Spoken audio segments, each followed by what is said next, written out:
সব শেষ, তবু বুকের ভেতরটা এখনো ভারী। আপনি বলছেন যে আমি ঠিক আছি, আপনি বলছেন যে সব কিছু ঠিক আছে, কিন্তু তবু কোথাও একটা রাতে যন্ত্রণা শুরু হয়, কোথাও একটা কষ্ট অনুভব হয়।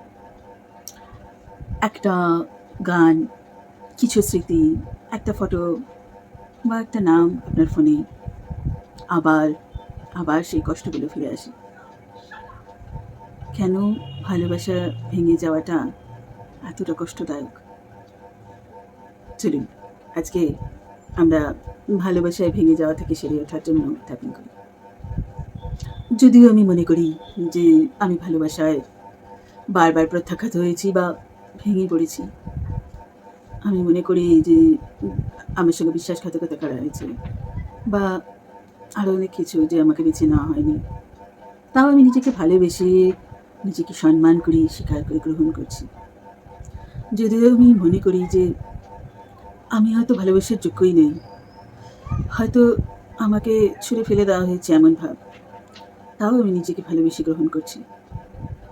আমি ভালোবেসেছিলাম, সেটা যেমন সত্যি, সেটা অনেক বড় সত্যি আমার কাছে।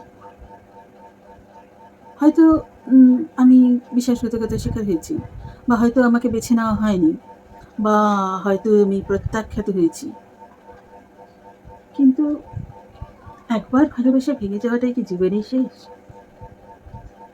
জীবনটা কি শুধুই একবার ভালোবাসা?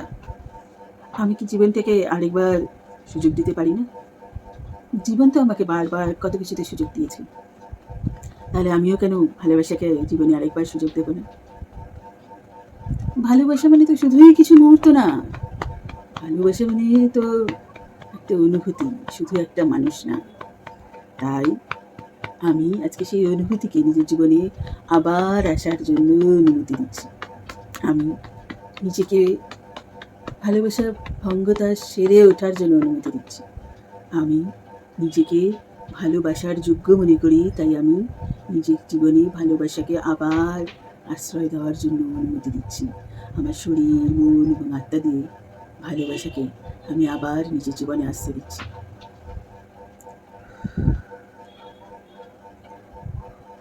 ভালোবাসা শুধুই একটা মানুষের জন্য না, ভালোবাসা একটা অনেক বড় অনুভূতি, তার অনেক ব্যাপ্তি।